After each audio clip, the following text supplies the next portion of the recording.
नमस्कार, मैं हूं मिथिलेश कुमार भोजपुरिया और आप देख रहे हैं SSI ट्यूब। आज मैं मौजूद हूं पटना सिटी के अंतर्गत मारूफगंज में। मारूफगंज का नाम जैसे ख्याल में आता है या मारूफगंज का नाम जैसे कहानों में पड़ता है तो हमारे ख्याल में आता है मारूफगंज की बहुत बड़ी मंडी, क्योंकि बिहार की सबसे बड़ी मंडी मानी जाती है मारूफगंज। लेकिन वही मारूफगंज जब नवरात्रि में ख्याल में आता है तो हमारे ख्याल में आता है मारूफगंज की बड़ी देवी माँ। अच्छा, प्रतिमाएं तो हर जगह स्थापित है पटना में, बल्कि ये हम कहें कि हिंदुस्तान के कोने कोने में माँ दुर्गा की प्रतिमा नवरात्रि में स्थापित होती है। पटना में कई जगह प्रतिमा स्थापित है, अनगिनत जगह। लेकिन मारूफगंज की जो देवी है बड़ी देवी के रूप में मानी जाती हैं और यहाँ इस स्थान का कुछ विशेष महत्व होता है। क्यों होता है, कुछ सवालों से आज पर्दा उठाएंगे हम मारूफगंज में। अच्छा, जय माता दी। सर, आपका छोटा सा एक परिचय मैं चाहूँगा कि इस जगह से आपका क्या रिलेशन है बड़ी देवी यहाँ? ये 1818 ईस्वी में मेरे पूर्वज यहाँ आए थे और बटो कृष्ण कमलाकांत शाह जो यहाँ आकर के अपना बिजनेस किए थे मारूफगंज मंडी में, और यहाँ इस प्रतिमा को कलकत्ता से हम लोग आए थे तो यहाँ बंगाली पद्धति से पूजा को शुरुआत किया गया था।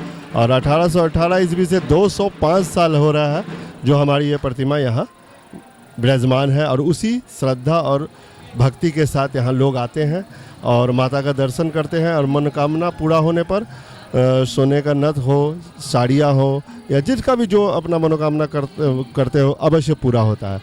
अष्टमी के दिन यहाँ विशेष पूजा होता है जिसमें माँ के हाथों से फूल गिरता है। ये साक्षात तभी हम लोगों का पूजा सफल माना जाता है। ये बहुत बड़ी बात कही सर आपने। तो अष्टमी के दिन माँ के हाथों से आज भी मतलब गिरता है फूल? हाँ, श्री बड़ी देवी जी के पेज पे जाइए, देखिए वहाँ पे एकदम साक्षात हाथ से फूल गिरते आपको नजर आएंगे। मंत्रोच्चारण के द्वारा वो फूल हाथ से गिरता है। अच्छा, बड़ी देवी नाम कैसे पड़ा सर? क्योंकि बिहार में सबसे जब 1818 ईस्वी में हमारे पूर्वज जो पुरोहित के पूर्वज, ढोलक बजाने वाले के पूर्वज, फल काटने वाले के पूर्वज, मूर्तिकार के पूर्वज, जैसे 5-6 जनरेशन यहाँ हो गया, सब वहाँ से कलकत्ता से आते थे। उस समय पैदल वो लोग आते थे, न ट्रेन की सुविधा, बैलगाड़ी से आते थे, और करीबन 1 महीना से 1.25 महीना लगता था कलकत्ता से यहाँ आने। और उस समय से ही ये पूजा चली आ रही है और आज भी उसी विधि और विधान के साथ पूजा संपन्न किया जाता है। बड़ी देवी माता यहाँ जो मारूफगंज में।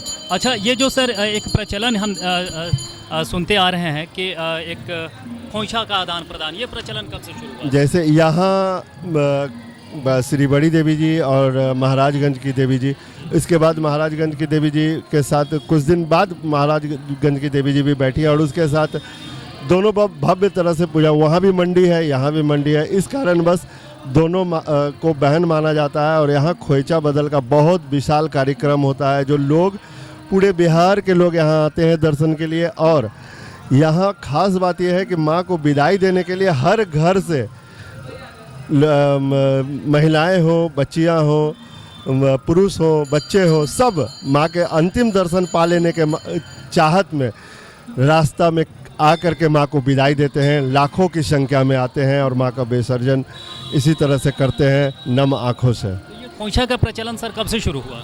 ये करीबन 70-75 साल हो रहा है ये खोइचा का आदान प्रदान होने लगा है।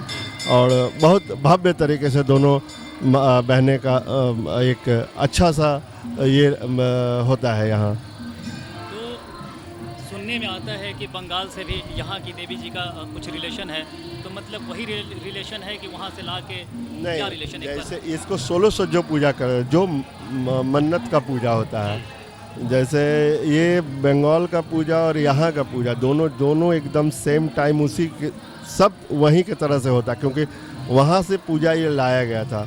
ये चाला पूजा बोलता है, जैसे कि इसमें पूरा माँ दुर्गा, सरस्वती, लक्ष्मी, सारा कार्तिक जी, गणेश जी सब सेट हैं। इसीलिए इसको चाला पूजा बोलता है, 16 सज्जो पूजा बोलता है। तो इसी विधि विधान से सब पूजा होता है। तो अभी पटना के अंदर क्या विधान है सर? पहले यहाँ पे पट खुलता है, उसके बाद पटना की सब देवियों यहाँ का पट खुल, आज जैसे अभी 8 साढ़े 8 बजे पट खुल गया, अब पूरे पटना का सब जगह पट खुल जाएगा। और विशेष बात यह है कि यहाँ सप्तमी का जो पूजा होता है उसके बाद काफ़ी भीड़ आने लगती है। सप्तमी से ही काफ़ी भीड़ रहेगी यहाँ, दर्शनार्थियों का, श्रद्धालुओं का बहुत भीड़ रहता है। और विसर्जन का क्या विधान है सर? विसर्जन भी पहले यहाँ से बड़ी देवी का होता है, उसके बाद सब? जैसे पहले तो यही होता था कि पूरा बड़ी देवी जी निकलेंगी तभी निकलता था। अभी छोटी मोटी मूर्तियाँ इधर उधर है जो अपना सुविधा के कारण निकाल लेते हैं, लेकिन सबसे पहले पूरा प्रशासन, पूरा सब कोई इसी में लगे रहते हैं। और यहाँ राज्यपाल, मुख्यमंत्री, बिहार नंद किशोर यादव जी, सभी को यहाँ पूरी तरह से हमेशा मतलब कि यहाँ दर्शन करने के लिए आएंगे ही आएंगे। ये एक यहाँ है कि माँ का दर्शन करेंगे तभी नवरात्रा का अंत करेंगे। यहाँ दर्शन पूरे बिहार के जो भी मंत्री हैं करीब सब आते हैं। तो और माता जी के बारे में कुछ कहना चाहेंगे जो हमारे सवाल के बीच नहीं आ रहा हो, हमारे सवाल से अलग है? माता जी के बारे में और क्या जानकारी देना चाहिए? यहाँ पहले के अपेक्षा ये बात है कि एक माता जी खुद किसी न किसी रूप में, कभी इतना भीड़ में कभी कोई बूढ़ी बन करके आ जाती हैं, कभी प्रसाद हाथ में लेके जाते हैं, बाबा से प्रसाद मांगता है। लेकिन बाद में हम लोगों को ख्याल आता है कि अरे वो कैसे निकलेगा भीड़ में, देखो तो कोई लड़का को बेचे तो नज़र नहीं आती है। तो ये एक बड़ा गजब सा कहानी है कि आती ज़रूर है यहाँ, किसी न किसी रूप के वो आते हैं यहाँ। और आप इस मंदिर में खड़ा होंगे तो आपको खुद लगेगा कि खुद इनका जिक्र और ये इनका गुणगान कीजिएगा तो पूरा शरीर का रोमा खड़ा हो जाएगा। ये आप प्रत्यक्ष आप देख सकते हैं, खड़ा होकर के आप बात उनके बारे में जिक्र कीजिएगा तो ये। और जिस दिन एकदम से पायल की आवाज़, इसके छत पर चलने की आवाज़ एकदम क्लियर आता है यहाँ के लोगों को। और कुछ बातें सर जो हमारे ख्याल में न आ रहा हो? बहुत सारी बातें हैं इस तरीके की, बहुत सारी कहानियाँ हैं, बहुत सारे जिनको बच्चा नहीं होता है, नवमी के दिन है यहाँ जो हवन होता है उसमें एक विधि मंत्र उच्चारण के द्वारा दिया गया है। कई लड़के भी यहाँ हुए हैं जो उस प्रसाद को अगर खाएंगे तो एकदम अवश्य है कि जो कभी मां नहीं बनना है, डॉक्टर से वो भी, उनको भी बच्चा होगा। के दिन का जो हविस होता है, हवन होता है जिस दिन। तो जैसा कि सुना आप लोगों ने सर से कि सर के पूर्वज 205 वर्ष पहले यहाँ पर आए हुए थे और उन्होंने सबसे पहले यहाँ पर माता का स्थापना करी थी, स्थापित किया था उन्होंने। और तब से ये सिलसिला शुरू हुआ पटना के अंदर, इसीलिए बड़ी देवी नाम दिया गया। और आज भी आस्था का एक बहुत बड़ा केंद्र माना जाता है। जैसा कि सुना आपने कि एकम के बाद से माँ के पायल के ऊपर चलने की आवाज़, पायल बजने की आवाज़। और बड़ी बात इसमें एक ये है कि अष्टमी के दिन माता के हाथ से फूल गिरता है आज भी, और ये सिलसिला बहुत पहले से चला आ रहा है जैसा कि सर बता रहे हैं। और जब फूल माता के हाथ से गिरता है उनके आशीर्वाद के रूप में, तो उस पूजा को तो ये माना जाता है कि इन साल का पूजा हमारा सफल रहा, माँ हमारी खुश है। तो ऐसे तमाम जानकारियों के लिए आप SSI ट्यूब से जुड़े रहें तब तक के लिए धन्यवाद।